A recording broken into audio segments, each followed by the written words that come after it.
Like to call the Cottonwood Airport Commission meeting together. We have a large agenda tonight with a lot of items that we need to cover.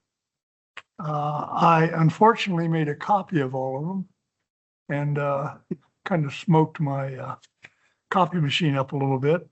But there is a lot of information on the website that you may want to return and take a look at.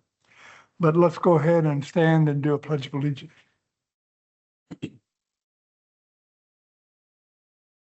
Pledge allegiance to the flag of the United States of America and to the republic for which it stands, one nation, under God, indivisible, with liberty and justice for all.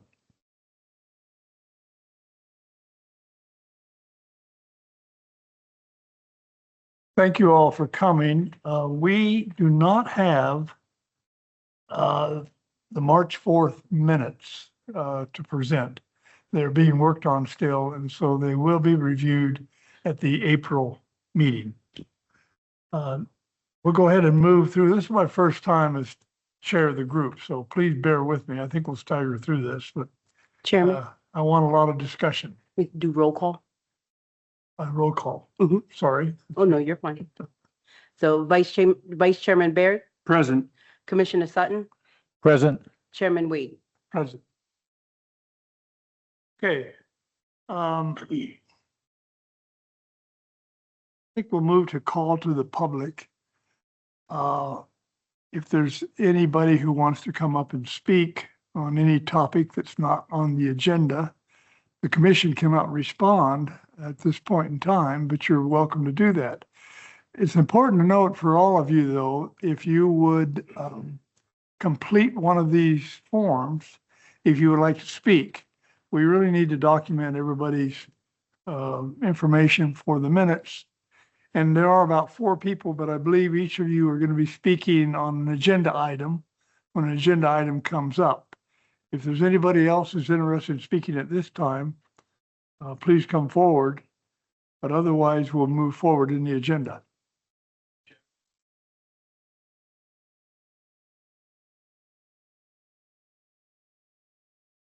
Okay.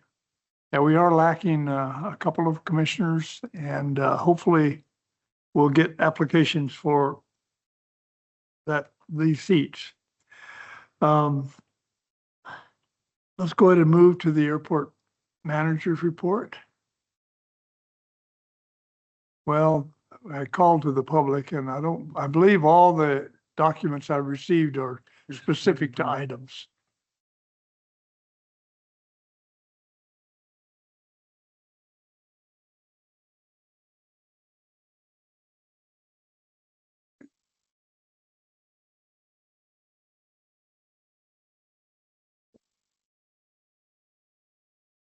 So as you said, Mr.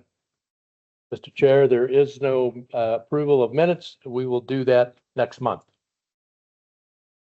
So the airport manager's report, we'll talk about avgas sales in March, the vert tower data for March, update on capital projects and noise complaints and overflight.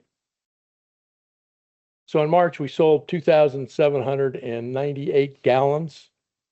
We took a load of avgas on the 20th, 6,888 gallons. Current price is $6.31. As of this morning, the average in the region for avgas is $6.70. As you can imagine, it is somewhat of a volatile market, and the price goes up and down. Avgas prices are adjusted Tuesday nights. We have looked at that and are holding at $6.31, pending whatever happens with the marketplace. I'd be happy to answer questions on that.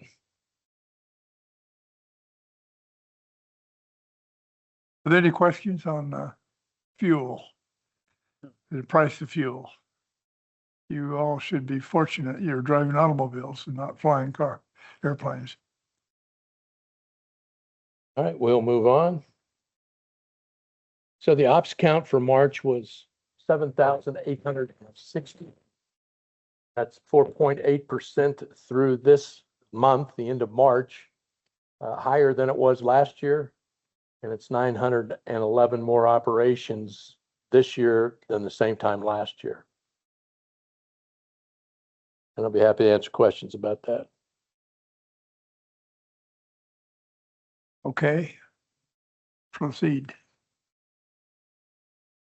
So out of all of the operations, 98% were visitors. Busiest days were Tuesday and Thursday. The hours were mid-morning and late afternoon. And 37% or so of the takeoffs were to the north. The wind typically blows about half the time from the south and half the time from the north. I would be happy to answer questions about that. A question regarding coming in from the north or the south. It appears, looking at FlightAware, that the majority of the aircraft are departing and arriving from the northwest. There are still a few that are directly departing 3-2 to the north. But I would say that certainly Embry-Riddle is doing better at going to the northeast than straight out. Do you have a percent on how many of them are doing it appropriately as we discussed with them? I do not, and it would be difficult to get those numbers. You'd have to watch FlightAware all day long. And they seem to get sidetracked with other stuff. I think we could discuss this later on the agenda on a couple of topics. We'll talk about, the noise complaints and Embry-Riddle and whether they're in compliance with their own flight information file or not. Okay. Right. So capital projects, you know that we've moved the windsock. The new windsock location seems much better. The windsock at night is certainly lit up. The old windsock location has been abandoned, and we will talk about that a little farther down in the agenda. Be happy to answer questions about that. Okay.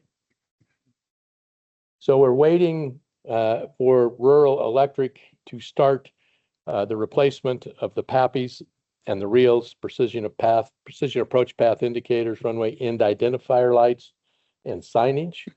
That equipment should show up next week.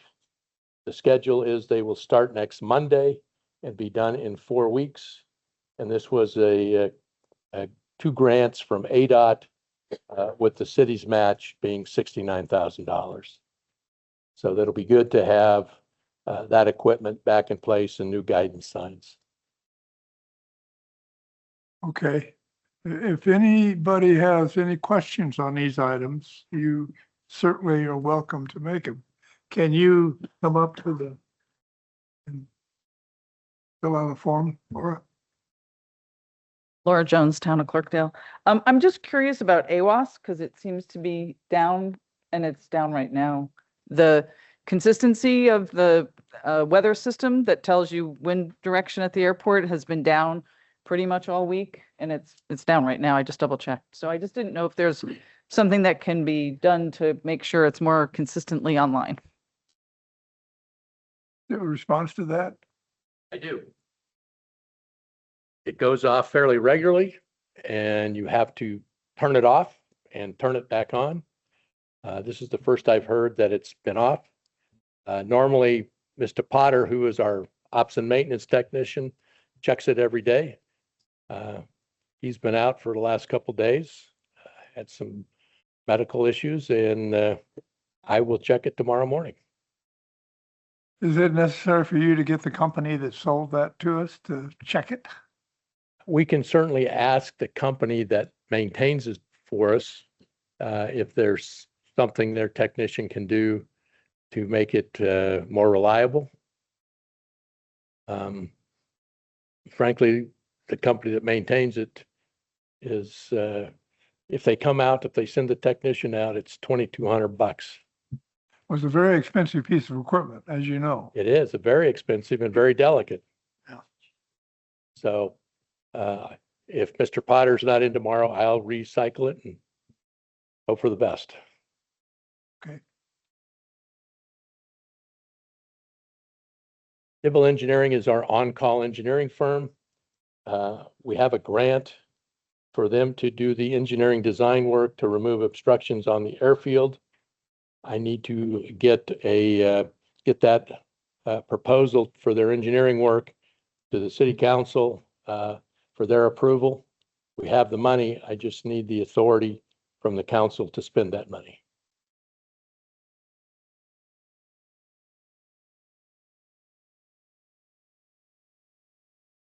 I was under the impression that was another agenda item.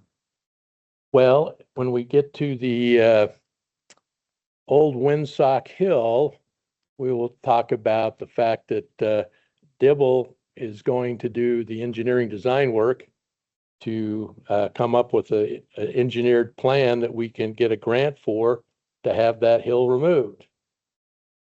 That's the borrow pit we'll talk about. Okay. So do you need permission to move this further? I need to get the city council's approval for another task order for Dibble to do this work. Okay. So we have the money already in hand from the state, but I need the council's approval to spend it. Do I have a motion to that effect? I don't think there's a motion needed. I just need to get it on the council agenda for them to then say you can, give us the task order for Dibble to do this. Well, maybe I should ask, is there any disagreement or problems with him proceeding with this? Absolutely none, as far as I'm concerned. Sooner the better. Okay, All right. thank you, Rod. So we've talked about the parallel taxi at length. You're well aware that it has now become a $4 million plus project. The FAA has told us they will give us $1 million to do drainage work this summer. We have a task order for Dibble to do that work going to council next week, so that there will be approval to spend that money.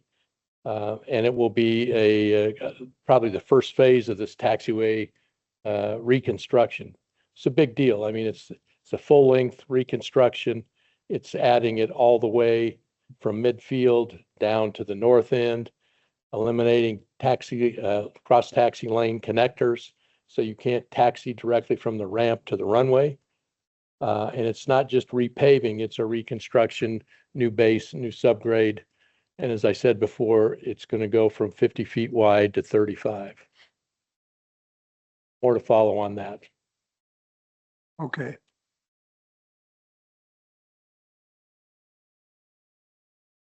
So I should have QA'd this a little better. In February, it's actually in March. I apologize. So we had 35 voicemail complaints. However, the city's 3CX system failed the 21st of March. So I only have data from those that called in up through the 23rd. And it was a citywide problem, and they're still working on it. So there was 21 callers. And again, there was more than that. There was like 35. 22 from Clarkdale, 3 from Cottonwood, and 10 gave no location. So if people call in, it's very helpful if they say, I'm calling from Cottonwood or Verde Village or wherever. So we missed, a good quarter to a third of the callers with the system down. Emails come in to the airport noise email site, as well as my email, the city's email for me. 32 of those, 19 were repeats, 25 from Clarkdale, 5 from Cottonwood, and 2 from Verde Village. It appears by looking at the Vert Tower data that Embry-Riddle had one airplane do a touch and go on the 9th or on the 16th at 7:32 in the evening. And I will make sure that the Chancellor at Embry-Riddle knows that when I send him the bird tower data. When you respond to these people, I know a lot of people have difficulties with the noise, there's no question about that. But do you ever provide a description or a problem that we have with addressing these issues? I typically try to respond by letting people know that we have been preempted by the federal government, by the 19 FAA Act, which gave the Federal Aviation Agency authority over all aircraft in flight. And then I explained the Airport Noise and Capacity Act of 1990, which gives 6 criteria to put a restriction on airport operations. And since 1990, no airport has been approved for a restriction. And there are certainly airports like San Jose and Burbank that need evening restrictions. So I try to explain that the city of Cottonwood would do something if the city could. So it is a difficult situation because that's not what people want to hear. Okay, I understand that. And I think it'll be described in the agenda later on. We are trying to do certain activities to lessen the noise. And we can talk about that later. Okay, yeah. So again, I apologize that the city's voicemail system went down.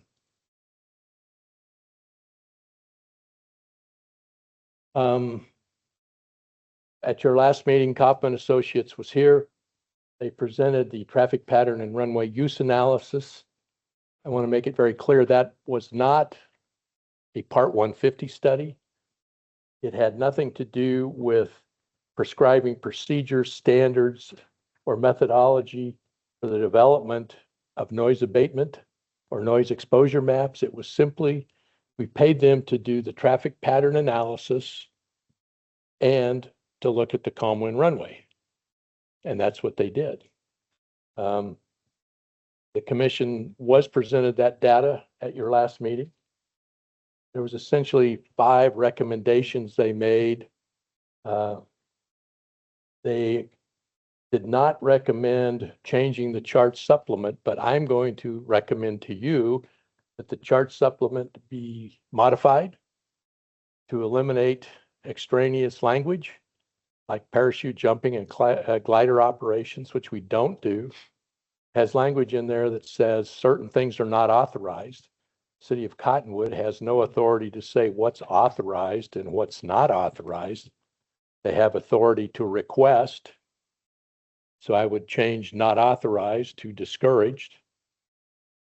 The important thing is the traffic pattern altitudes have not been addressed for 4 years.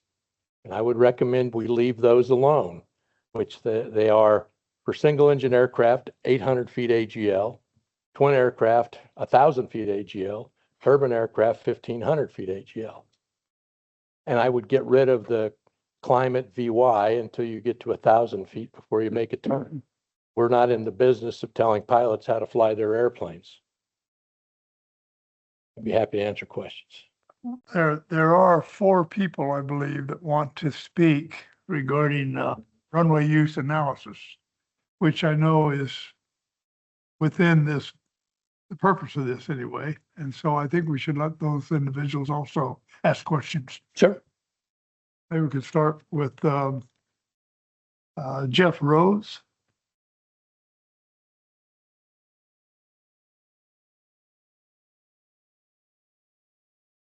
Good evening, Jeff Rose, single engine pilot, multi-engine, instrument rated. I live in Clarkdale. I was also a candidate for the airport commission. Congratulations, Commissioner Wade. You're contemplating recommending the study with or without comments. And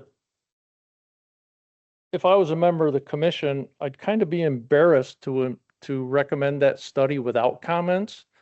I was kind of surprised that you guys paid $37,000 for that. Now I understand that it was a limited scope study. But for $37,000, I would have thought you would have kind of expanded the scope to do some of the noise study as well. Absolutely, you need to change the chart supplement to remove the data, as the manager just spoke about. But you also, what was not included in there was removing the NOTAM that's out there, which totally changes the traffic pattern altitude. So if you're going to change the chart supplement, then that NOTAM needs to be removed as well. So let's not forget that piece.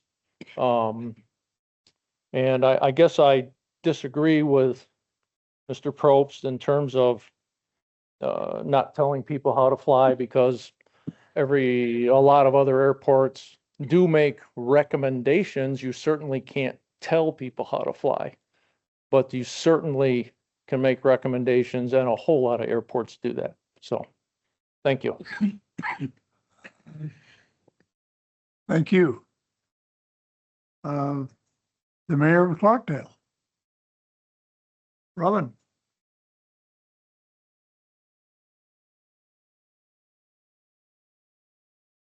Good evening, commissioners, and it's Robin Prudhomme-Bauer. I know my last name is hard to pronounce. Thank you for the opportunity to speak to you tonight. I was here last month and spoke about, the calm wind runway and not even having one, because we know it's an impact either way. That would be appreciated. But this is what I'd like to put forward tonight. That we are sharing a few comments on the traffic pattern study. Even though the study was limited in scope and had several areas that misrepresented the impact of current airplane traffic pattern, especially over many neighborhoods in Clarkdale, the study did clearly point out a couple of things I want to share. The flight pattern for the Cottonwood Airport is not designed to accommodate 4 planes in pattern conducting touch and go operations. That's what was clear to me and several of us who reviewed this. The current flight path, whether it is P14 or to the south or the one to the north, 32, the existence of large residential communities makes repetitive flight training dangerous and burdensome.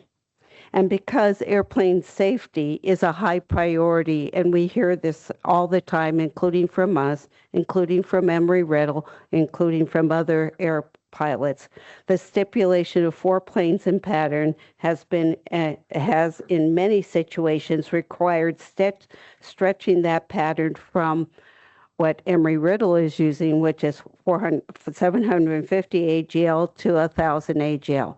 That's a safety situation over the more populated areas with greater frequency and noise and an air quality impact. So allowing 4 planes in pattern makes it difficult to meet the fly-friendly 750 AGL intent. Yes, we can continue to debate how and why the repetitive flight situation has occurred, and we can debate the information in the study report, but that does not help us move forward with any resolution. Since the town of Clarkdale has been drastically impacted by increased repetitive flight training activity from Embry-Riddle Aeronautic University and the potential for even more flight training activity with interest from other flight schools to begin at Cottonwood Airport, we do have what we believe is something we're thinking about, sort of a compromise for you, the commission, to consider, and a commission that I am willing to take to Embry-Riddle Aeronautical University to consider. And that is, again, what you talked about was the original flight altitude pattern of 800 AGL, keeping repetitive flights over the Grazetta Ranch Road area, basically, which has an navigation easement. None of us in Clarkdale have a navigation easement because all of those developments were there way before there was any noise impact, so we would not have that. And to acknowledge the safety concerns of 4 airplanes in pattern, we would ask that touch and go operations be reduced to 2 planes in pattern with an addition of 2 planes in taxi back waiting to get into the flight pattern. So it's kind of limiting 2 in the air, but 2 can be on the ground waiting until pattern clears. The town of Clarkdale has strived to find ways to work as a good neighbor with the city of Cottonwood to mitigate this issue. I encourage you to think about this proposed compromise seriously and add it to your part of the recommendations as you forward this to the Cottonwood City Council. Thank you. Yeah, thank you very much. Can you, have you memorialized those comments? Can you get that information to Rod? And Yes, I have them in writing. I have copies for all of you. Okay? Good.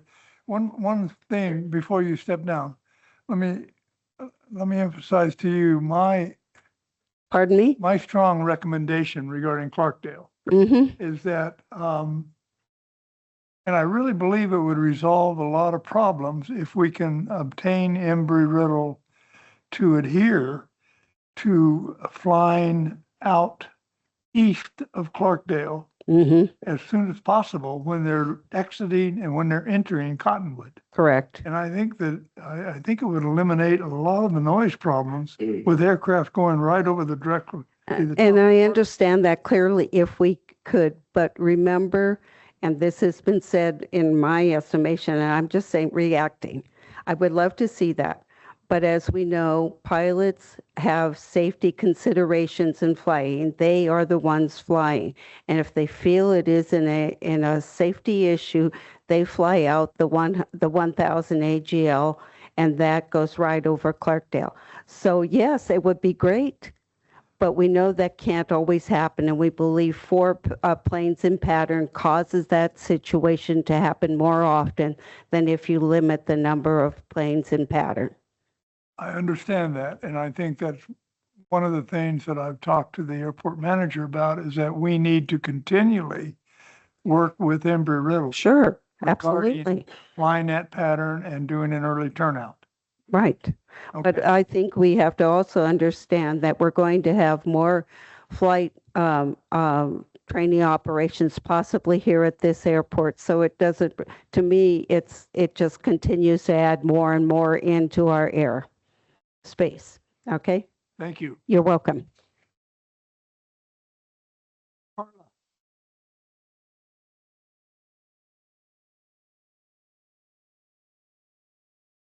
Good evening, commissioners. Thank you. I appreciate the opportunity to speak today. I'm going to be candid. At times it has felt, though, the voices of Clarkdale residents have not been fully heard. However, though, I do remain hopeful that our concerns will be generally considered.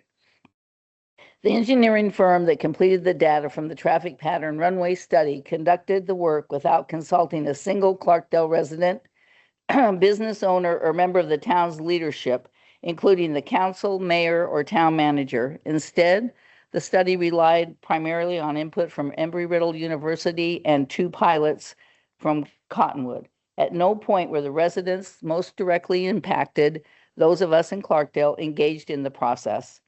The request from Clarkdale is very straightforward and reasonable. We are asking to return to the previously established 800 AGL with turns at 500 feet. This approach was in place for many years and it functioned effectively, with no accidents, I might add. The change to the 1,000-foot AGL was made without a formal study and without consultation with Clarkdale, despite the fact that our community would bear the greatest impact. That impact has been significant. Residents who chose Clarkdale for its quiet environment are now experiencing a substantial and ongoing disruption to the quality of their life. It's also important to note that Clarkdale does not have aviation easements, as the mayor said, while Cottonwood does, yet the current flight pattern shifts an excessive burden onto our community. What has been most difficult to many residents is the perception that our concerns have not been a priority. Decisions appear to have been made with the goal of minimizing impacts within Cottonwood and accommodating Embry-Riddle University, without equal consideration for your neighboring Clarkdale. Now, with the potential addition of another flight operation training, Lakes Air Aviation utilizing the Cottonwood Airport, the situation may intensify further. We're simply asking for fairness and consideration. Returning to the 800 AGL pattern would be a meaningful step towards restoring balance and acknowledging the impact on the Clarkdale residents. I respectfully ask the commission to consider the current pattern and place greater weight on the well-being of the Clarkdale community. Thank you for your time and consideration. Thank Do you. appreciate it. And you understand that the 800-foot pattern now that has always been in place and is going to be enforced now, we're not going to, we're moving away from the 1,000 feet to 800 feet. Hmm. Is that correct? Well, I know when Embry-Riddle, they wrote their FIP, their flight information plan, and back then, that was a year ago. It'll be a year this year. They never did it. Okay. They were going to do 800. They never once did it. They basically lied and said we were going to do it, and they've never done that. They said they would, but that's going to expire now. So whatever they had on paper then is Okay. not real. Okay. Thank you. But I do support the 800 AGL, not the 1,000 that Mr. Probst is proposing. Yeah, I think we have a little bit of a misunderstanding there, I think, but let's go ahead and go to Mary Rose.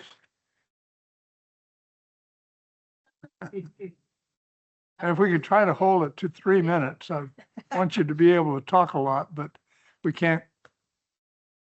Anyway, All the topics all the time. am I on? Go ahead. Okay. Hi, my name's Mary Lou Rose. I'm a Clarkdale resident. Thank you for letting me speak. In 2022, the traffic pattern was changed by NOTAM. And that shifted low altitude training flights over Clarkdale. That happened without a study or a process that included our community. The recent traffic pattern study was completed with taxpayer monies for Cottonwood, but it consulted only with Embry-Riddle and 2 unidentified local pilots. It did not include outreach to the residents most affected, despite being funded with public money. It relied on only 3 days of flight data, did not mention Cottonwood's navigation easements, and did not evaluate the impact to Clarkdale. It appears that taxpayer dollars were used to fund a study that prioritized a training manual for a private university while ignoring the residents living under the pass. Cottonwood has navigation easements in place for a reason. It recognizes the impact of airport operations. Clarkdale does not, because we never experienced those impacts. They never flew over our house until 2022 when it was changed by NOTAM. That means there's a basic question of fairness. This feels backwards. The decision in 2022 came first, and it's being studied now. Doesn't make sense. Before moving forward, I would ask that the commission take a step back and implement what was happening before 2022, when you just had the chart supplement without a NOTAM to change it to 1,000 feet. And consider maintaining this historic traffic pattern that's been in place since, I believe, 1986. So, and as Carla said, there were no accidents. It seemed like all the local pilots fly it anyway. So if we could just remove that NOTAM and keep the chart supplement where it is, and they would turn over Gracetta Ranch where the easements are. And I think that would make sense for everybody involved. Thank you. Okay, thank you. Do we have any comments from commissioners? Yes, I'd like to make a comment. I'm frankly excited about this change back to 800 feet. At the last meeting, when the consultant raised his drawing map of Cottonwood, and in there he showed the departure from the airport runway, where it crossed 89A. At that point, he said that they had been watching traffic, and at that point, aircraft reached 500 feet, which would be a good turning point. He pointed to the vacant land to the east of that, where it would turn, aircraft would turn crosswind and climb up to 800 feet. I just think it would be terrific for an advance for controlling noise in the city. I know that there are issues sometimes with pilots that they might not be able to make that turn and might have to go a little bit further. But if Embry-Riddle is willing to tell their students that this is what we would like to perform if possible, I just think it's great for the city, and it's going to be really welcome. Thank you, John. Thank you. Ron, you have a comment? Well, I think that Mr. Probst has incorporated almost all those comments, if not all of them, in his presentation. And I'm happy with that. Okay. Rod, can you respond? Well, the chart supplement, as far as I can tell, 800, 1,000, and 1,500 has been in place for several years. And it was put into the chart supplement that you'll climb to 1,000 feet flying VY. I didn't even know what VY was until the night before a check ride, and the next day I forgot what it was. So we are not in the business of telling pilots how to fly their airplanes. The city has no authority to do that. So why we're telling them to climb to 1,000 at a certain airspeed makes no sense to me. And there makes no sense to change the chart supplement from the traffic pattern altitudes that are established and that have been in place.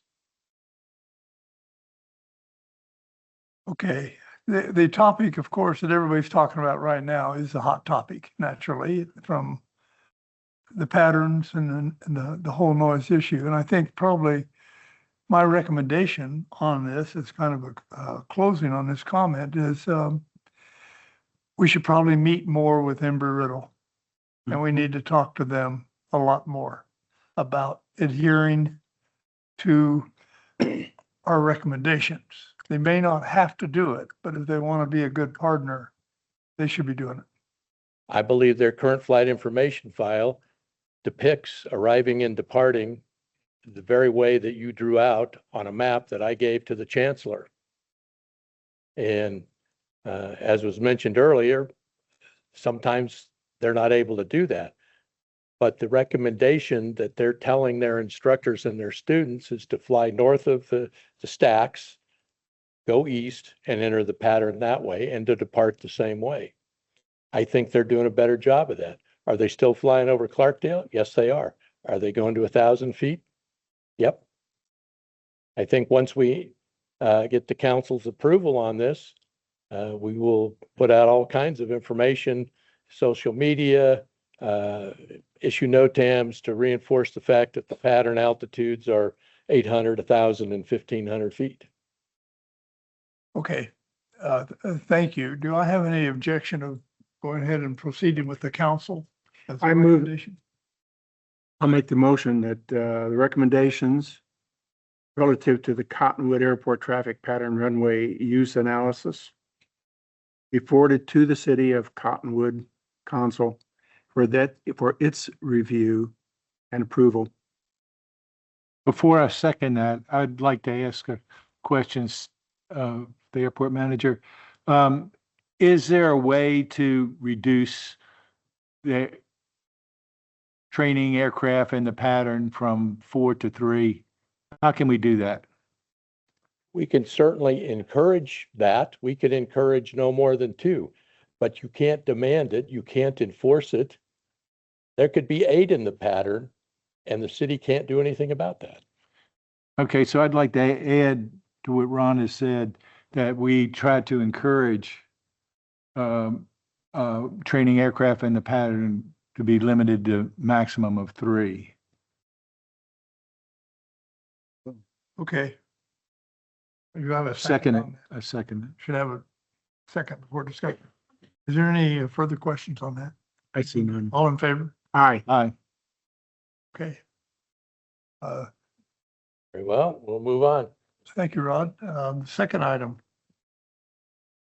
So this is just a copy of the study from their cover page.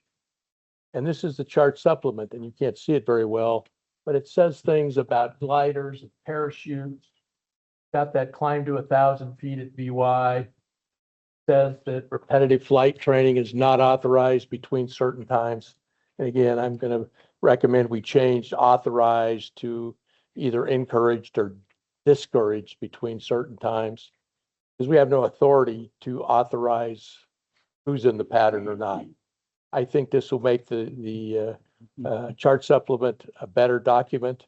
I actually got called by flight service last week asking about the traffic pattern altitudes and are we in fact, what are we doing with them?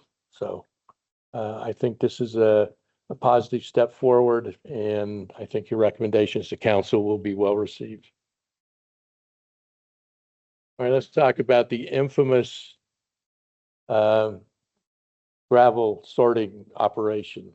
So I met with the director of community development today, one of her planners, Mr. Bigelow, and the bottom line is she's trying to sort this out. She's working with the on-call attorney because the city attorney can't deal with this issue for a conflict of interest. This gravel sorting operation is the trailer that you see is being refurbished. It's being repainted. It's getting new windows. It's getting a new water heater. And so this issue is not over. And I think we'll see some resolution. And the real issue for the airport users is the dust on the aircraft. I got an email from one of the hangar tenants today that said, look, I want to move out of the hangars into a covered shade structure because of the dust on my airplane. So more to follow. Thank you for that. It is a major problem with dust. But is. the other thing that you note in your report is that the area to be graded does not include the hill. That's the next agenda item. Okay. I did speak to Mr. Mangini, and it's my understanding that that was a verbal agreement as part of the whole process to take care of that. But I don't believe it was documented at all in the contract. That's this agenda item. I'll tee it up and we can have a discussion about that. So the borrow pit went to you as a commission in 2017 with a recommendation to enter a memorandum of understanding with a group to remove what was a significant amount of material south of where the hangars are. It had a couple of issues. One, it had no end date. We simply exchanged city material for the cost of removing it. The city engineer in an email said it's probably a wash, would have cost us probably as much to remove it as not having to pay for it. It was a fair exchange. There's still material there. And it's just stored material. The issue of the city accepting the site was never resolved. We haven't said whether we want hydro seeding or tree mulching. And I spoke to, again, the on-call attorney today, and he's working on a solution to this. Obviously, Mr. Mangini's been here a long time, and I suspect that there was some offline agreements verbally, which, we can ask the attorney, but it doesn't hold any water from 9 years ago. We have Dibble Engineering going to do an obstruction mitigation engineering design plan. And my recommendation would be to see what that plan has to do to get rid of the old Windsock Hill and get the FAA to pay for it. So that's part of the original diagram. You can't see it very well, but essentially it does not include the old Windsock Hill in the agreement that was signed by the city and Mongini and Associates. And I asked the city engineer to review the grading plan, and he said, no, it did not include the Windsock Hill. So if we wanted to walk down that path, I suspect we'd have to get a new memorandum of understanding, a new grading plan, take it to council for their approval. I don't think we can do this with a handshake and a wink.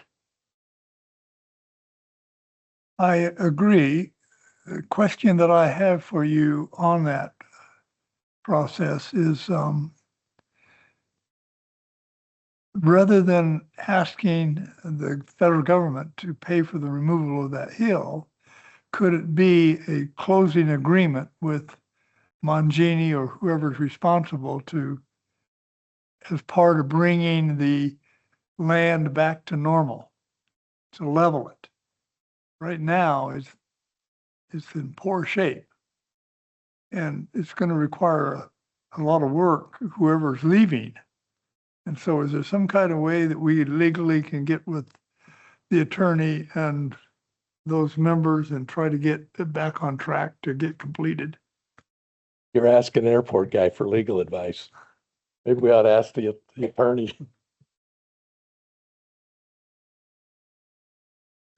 Chair and Commission, just to confirm one thing with the director, this is still involving Mr. Mongini, correct? Yes. Okay, so our firm still has a conflict of interest to provide any advice regarding dealings with Mr. Mongini. So you'd refer to, is it Frank Cassidy you're working with? Yes. I'll defer to him. And so I'm sorry, I can't help you right at this moment. Yeah, the city engineer told me that if we wanted to have Mr. Mongini take the Windsock Hill down, we need a new grading permit, would probably have to go through code review, all of those things, which may or may not have happened in 2017 because I wasn't here. It seems to me to be complicated, if not squeaky clean, to enter into another memorandum of understanding to have that work done as an exchange for the material removed. That's just my opinion, and I'm not an attorney, but it doesn't seem clean to me.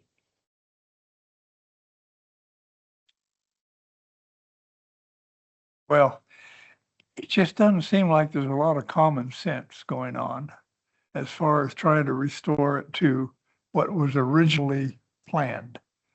And it is far from that now. And if everybody's kind of moving around on the topic, it seems like getting them in a room together with the attorney and saying, let's get it resolved. I don't have a problem. I don't have a problem with that, Mr. Chair, and I can ask the attorney, Mr. Cassidy, for his advice.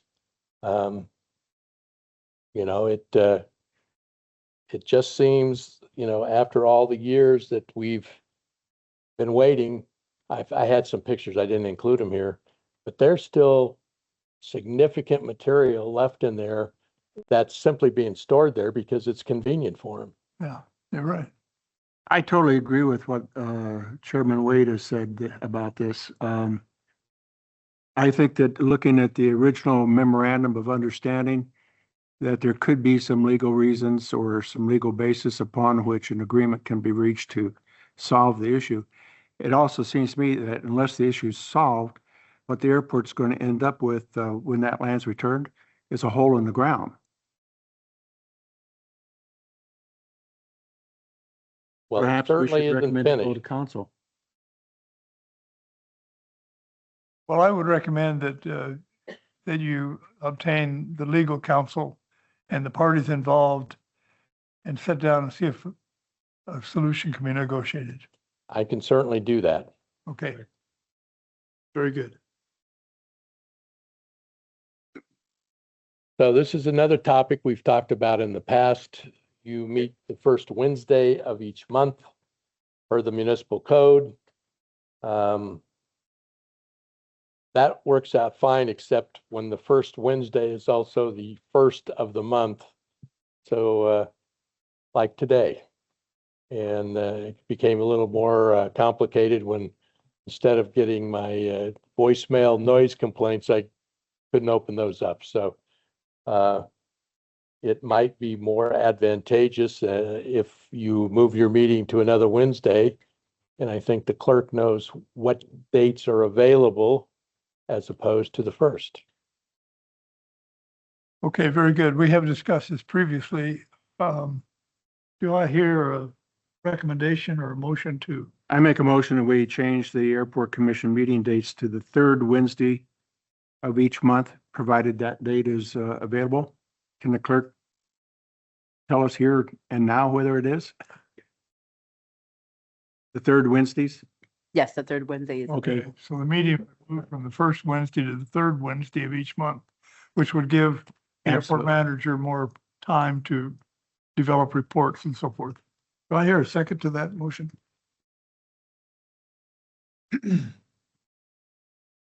I'd like to make a second, but that's my Sedona Gym and Mineral Club meeting. Third Wednesday. Second Wednesday. Well, Second I Wednesday. second it. Okay, we have a motion and a second. To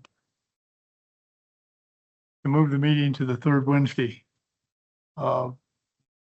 We can do that, of course, and reevaluate it in the future. Okay. Any objection? Nope. Nope. I call for a vote. All in favor? Aye. Aye. All opposed? Okay, very good.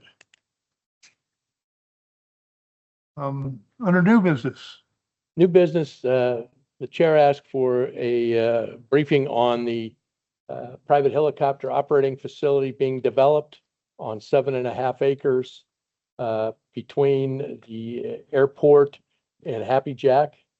It really is going to be to accommodate Sedona Air Tours and Native Air, 2 helicopter landing spots, fuel island, and hangars that would allow the medevac crews to be there 24/7. If you've seen where Native Air operates out of now, the helicopter landing spot, in my opinion, is extremely tight.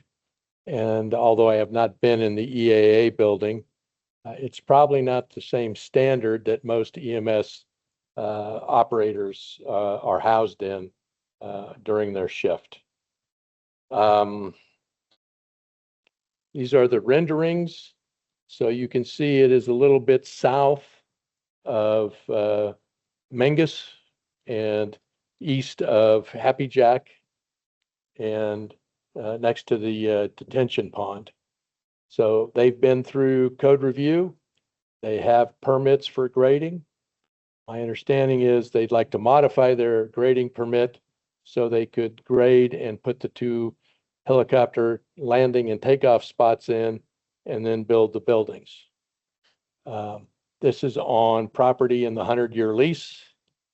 And again, Mr. Mangini's name came up because he sold his leasehold interest to the air tour company out of Page so they could have that 7.5 acres. In your packet is a letter that I signed, sent to the FAA, asking to have this 7.5 acres designated as aeronautical use property as opposed to non-aeronautical, and to change the airport layout plan. That was approved by the FAA. I believe this project is moving on, and they would like to break ground this summer. I would be happy to answer questions. I have some questions. I believe that we need to meet again with the helicopter companies. We do have quite a bit of helicopter traffic, surprisingly. And for this project in particular, I think you need to very carefully go over noise abatement I agree. Because if these helicopters were to ever start flying north, we would have a whole lot more people coming to these meetings. And so I think it'd be very good to get that nailed down in writing from those helicopter people, that how they're going to enter and depart that location. I agree. And our previous airport planning company put together a draft helicopter arrival and departure routing. I will resurrect that.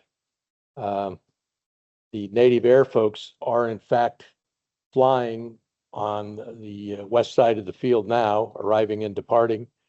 They primarily depart to the south. However, I see them arriving fairly regularly, coming from the north over the airfield from the hospital.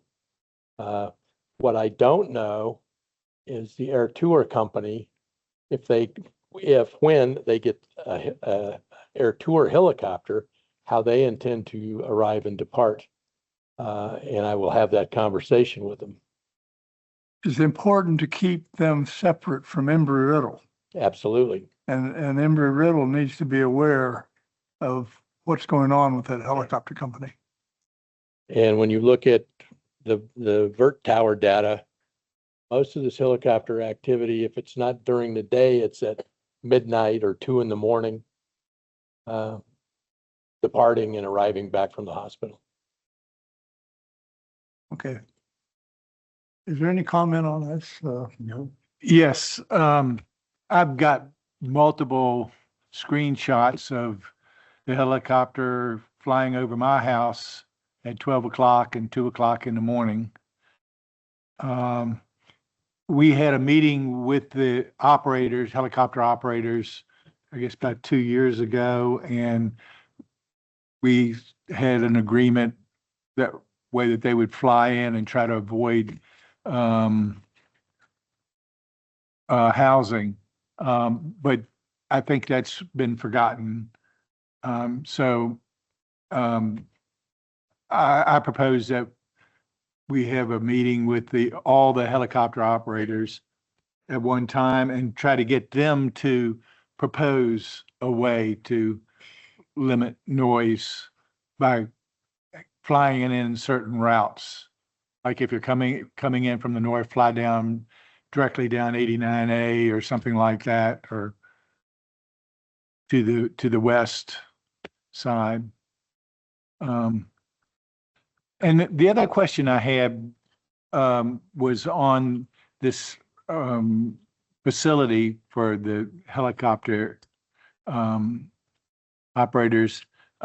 Is this totally paid for? Does the city have to pay anything for this? No, it's completely privately financed. It is on property in the 100-year lease. So where our involvement is permitting and code review to ensure that they comply with all the current building codes. And when you have people living in hangars, they had to get a conditional use permit. So yeah, there's no public money going into this.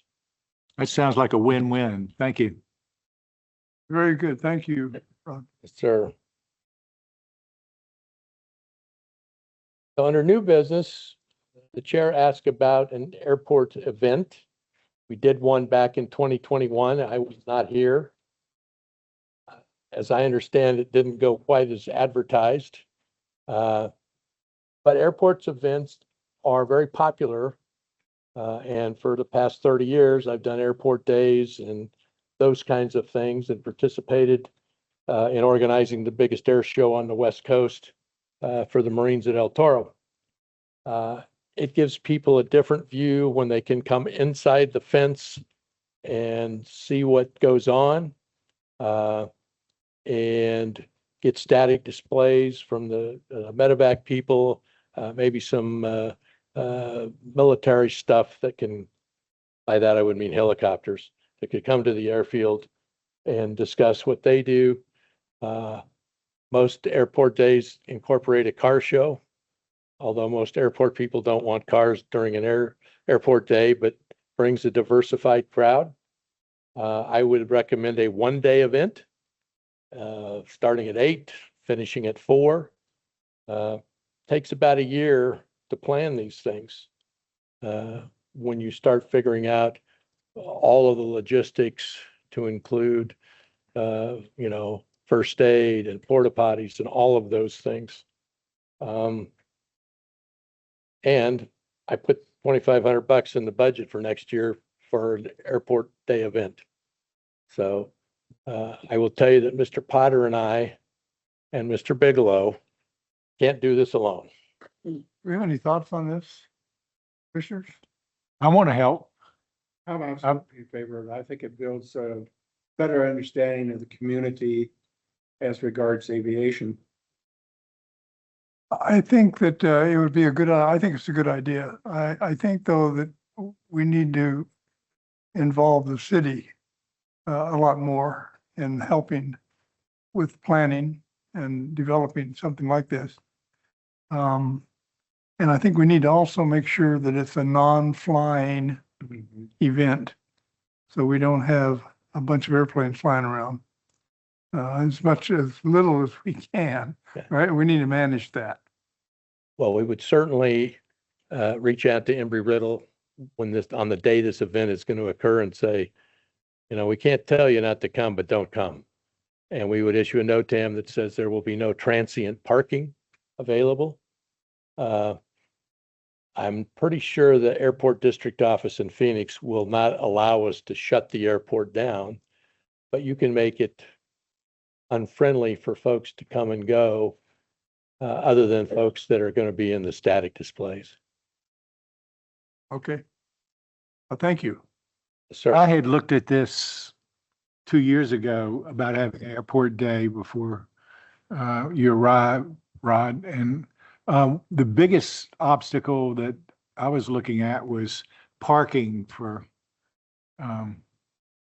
it's just really limited unless, you're going to bring vehicles inside through the gates and park them in there.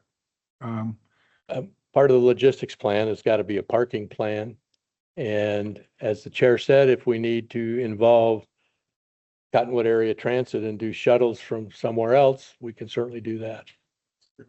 Yeah, that kind of limits some people that don't want to, transfer on shuttles and take an extra hour of transportation. There is some open parking available north along Mingus by the airport entryway. And there is parking obviously down by the hangar rows. We just have to figure out a parking plan. I'll volunteer to help if. Very good. Okay, very good.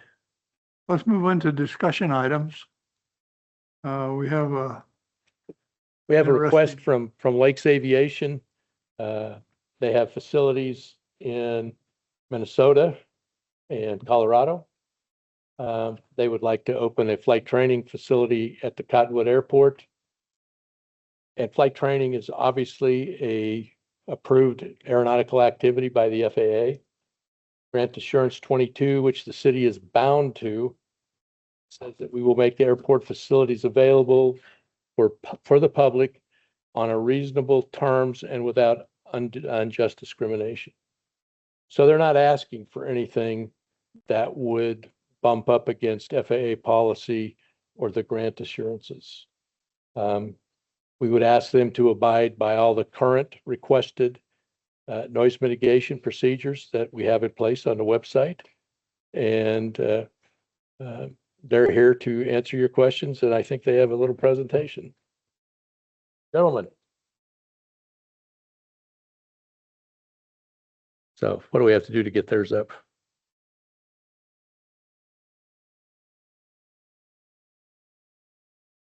And? All right. You guys are good. slideshow. Okay, well, thank you, gentlemen. Go ahead and proceed. Thank you. Appreciate your time tonight, and I appreciate everything that you guys do for the airport in your local area. It was really good to be here tonight, and especially to listen to the concerns and the issues that, the airport is facing with the community. I'll just introduce myself real quick, and Lane, I'm the owner of Lakes Air Aviation. I started a flight school in Minnesota about 10 years ago, and it grew, but we're just a small local flight school. We're not a university. In Minnesota, we have 6 to 10 aircraft at a time, and in Colorado, we have 1. So that's kind of, we're looking at branching out and having other small flight schools rather than have the experience of a large flight school or a large university where your local mom and pop shop or your local cafe instead of your big chain restaurant. So that's kind of the feel that we want to have. We want it to keep that experience for our students. Excuse me, our students come from all over the world and all over the United States. They come into our community for accelerated training, and we'll talk a little bit more about that.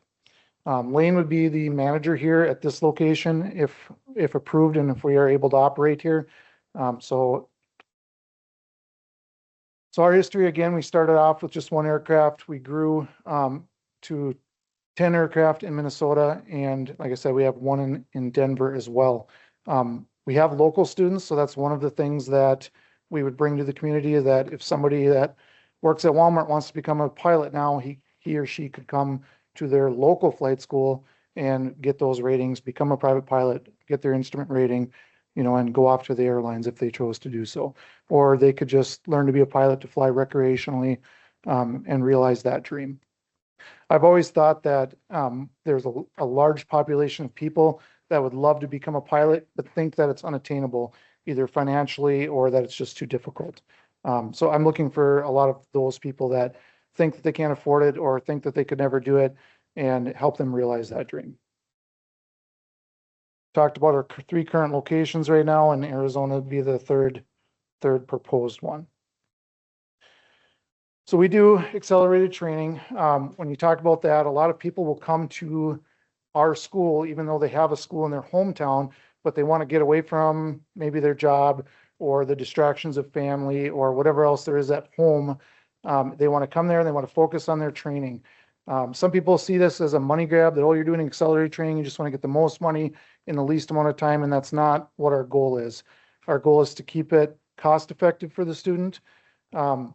We see that people, for instance, for a private pilot rating, they can get a private pilot's license for $9,000, $10,000 versus 12 to 15 or 20 if they spread it out over 9 months. And we can get someone through a private pilot rating in 3 to 4 weeks if they do it full time. We also are student-centered. We're looking to cater to the students. So, for instance, all the student would need to do is pick an airline ticket here, or if they're a local student, is let us know their start dates. If they need housing, we would accommodate them and find them housing. If they need a courtesy vehicle, they're here, things like that. We try to make it turnkey for the student when they show up. The difference between us and your large universities is that we are a small family-owned business, and I believe that business should be built on mutual respect and lasting relationships. I don't like the large university environment. Personally, that's just my personal feel. There's not as much local relationships. If you ask, you guys are talking about the university that comes here and does a lot of pattern traffic, creates a lot of noise for your community. And I asked, what do they give to the city of Cottonwood? What do they give to Clarksdale? What do they provide, or what do they enhance here? And do they buy fuel here? They don't. So that I know of, maybe I'm wrong, but from the research I've done, they don't. We would be buying fuel at your airport. We would be involved in your community. The airport day is something that we do in Little Falls. We host it up in Minnesota. We created it. We had bouncy houses for kids. We had a car show, and it was a flying event. So people flew to it, showed up, had a meal for them, and then the proceeds from the meal went to fund the local EAA that we have. And I believe you guys have an EAA here as well. So anyway, that kind of thing excites us. We want to be community oriented. We want to be respectful. If you guys or the city of Clarksdale asks us to turn at 500 feet, then our pilots will turn at 500 feet. That will go into our procedures. Obviously, there could be a bird or there could be a safety reason, and the pilot is the ultimate control of his ship, So there could be deviations from that for safety reasons, but if that's what you're asking us to do, that's what we would do.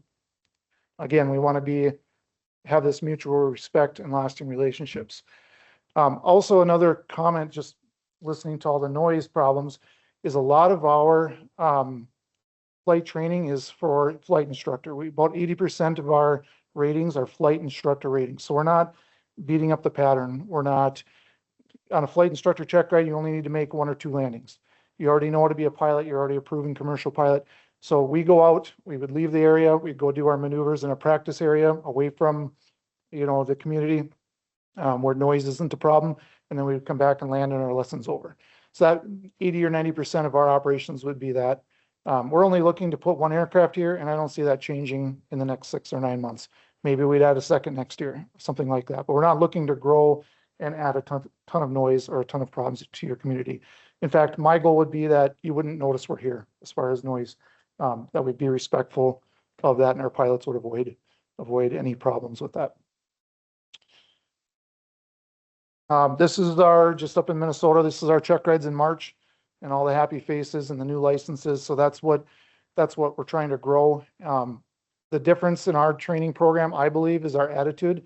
We come and approach it with a positive attitude, and we have this, like I said, this family environment, this community of aviators, and that's what we want to build. And I can't do that by making Little Falls any bigger.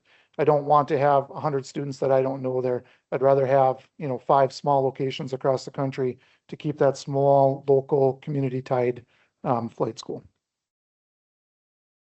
And this was created before I even know that there was going to be a discussion about noise abatement, but I know that's an issue at your airport from the research, but and even public airport events that led right into that. But and again, I didn't know he was going to talk about an airport day, so it was exciting to see that. That's the kind of stuff that makes me excited to be involved in a community and an airport that cares about aviation.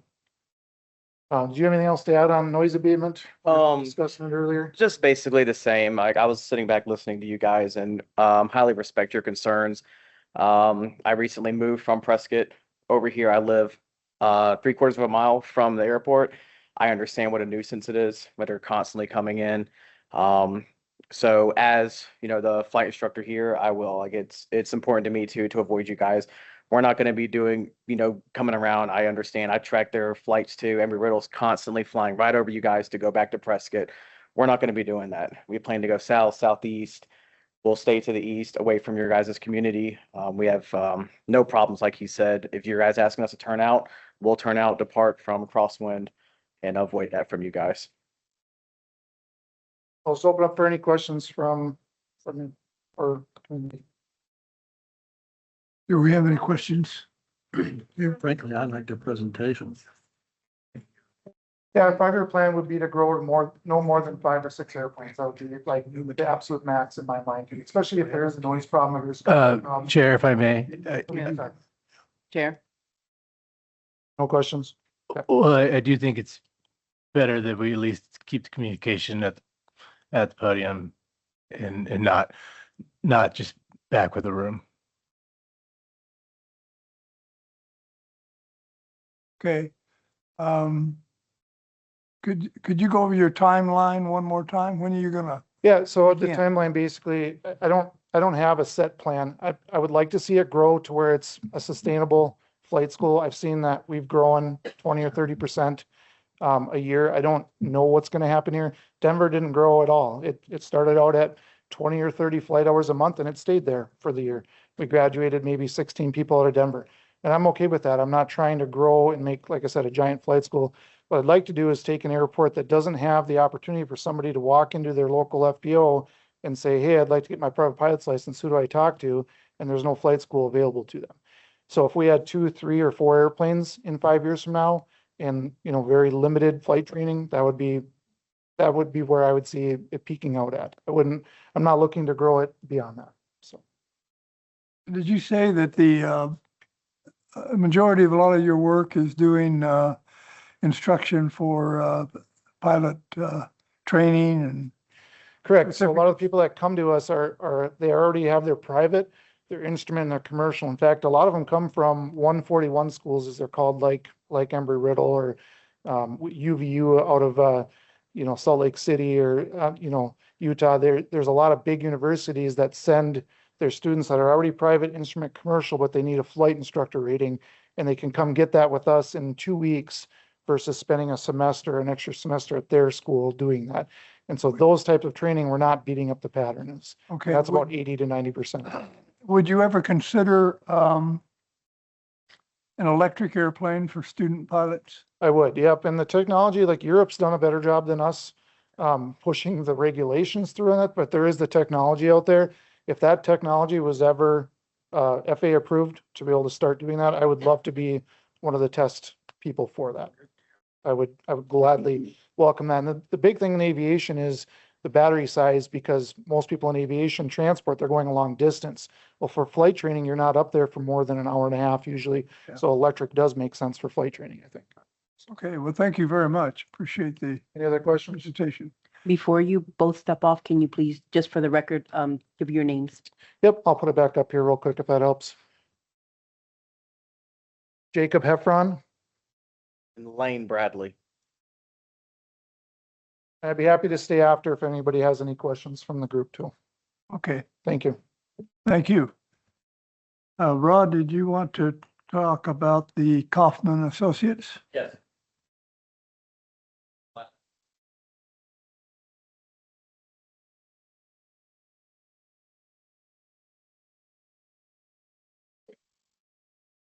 So when we look at the grant assurances, we are required to be as self-sufficient as possible with a fee structure that helps us to do that.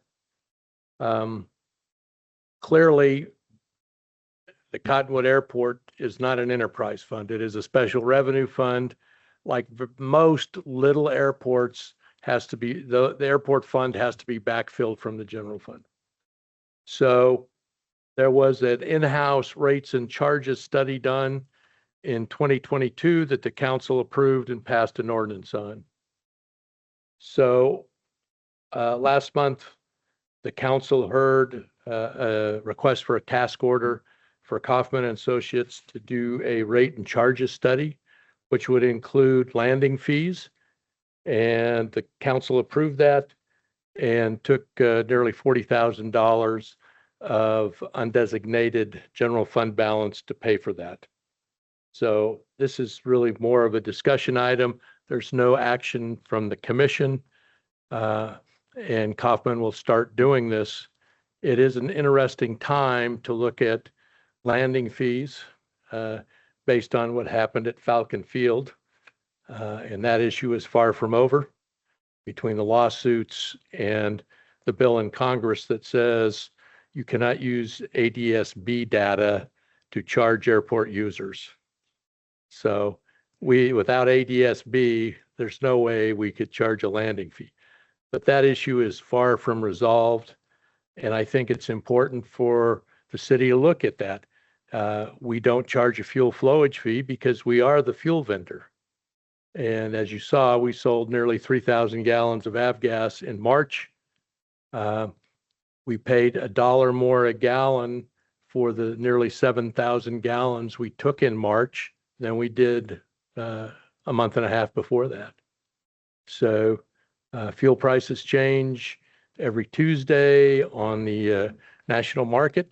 And I think it's an appropriate time to look at our rates and charges.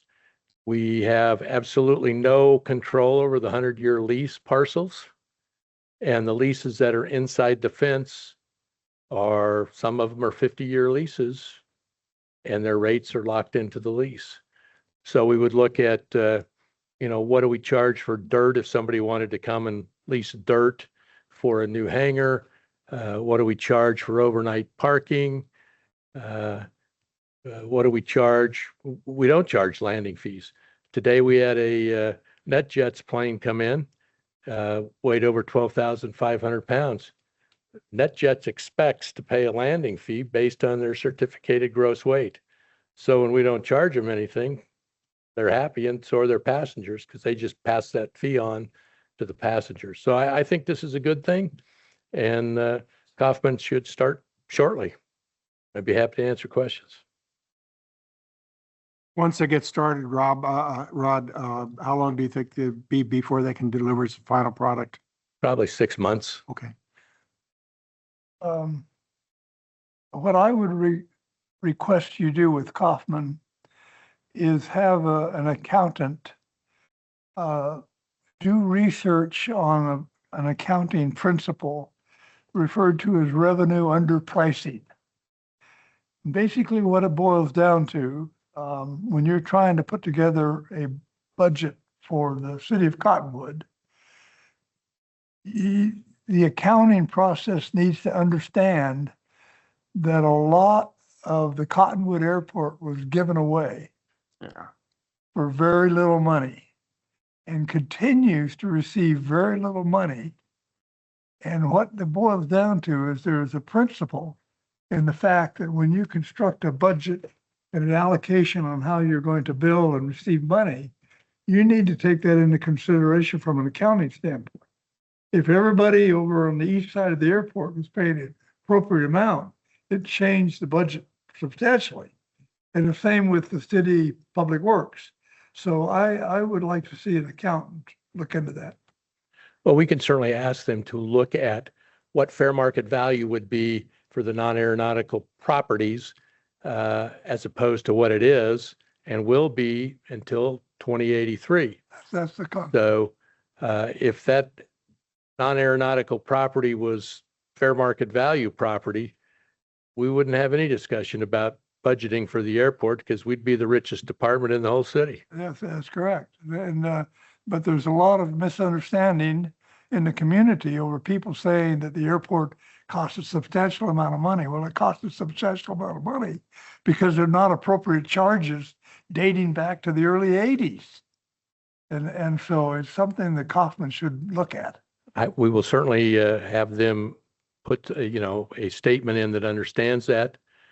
I mean, the Humane Society's on the airport and they pay like $1 a year. Yeah, that's a good example. So, okay. The next item I have on the agenda is our discussion without any action of what we would like to see on the future agenda.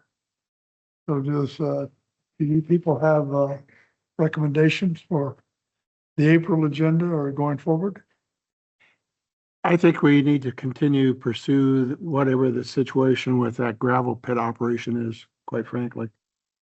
Because I think in the future, that can be a very material effect upon construction of additional hangars or result in a item that's additional expense to Okay. rectify the situation. Just bring it up as a topic for Rod. I have about 4 or 5 here that I'd like to see brought up. One of them is I want to discuss electric aircraft.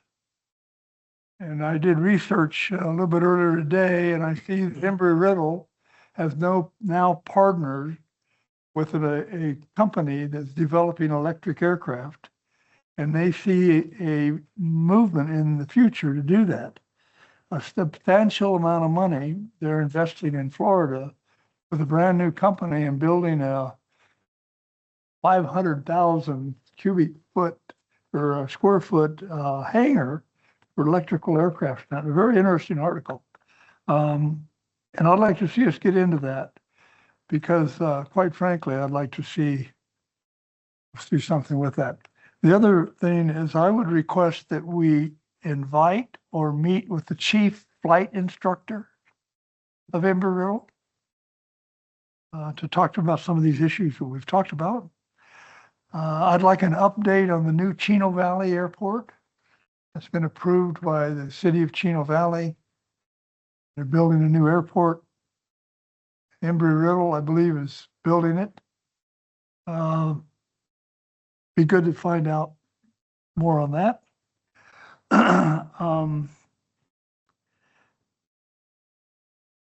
And I would recommend that the airport have another safety program with the fire department and the police department and pick out about 7 or 8 different aircraft types that they know how to turn the master switch off and how to turn the switch out, the fuel off if it's a problem. So I think that would be a good session for the fire department and for us to discuss it, to get it approved here. And then the last thing I have is that I would suggest, Rod, that we put on the agenda that you have a pilot meeting with all the pilots. For some mysterious reason, the manager hasn't wanted to have that in the past. And I think it'd be a very good idea. The commission couldn't all be there, I don't believe, but it'd be a good idea for you to talk to the pilots about what's going on.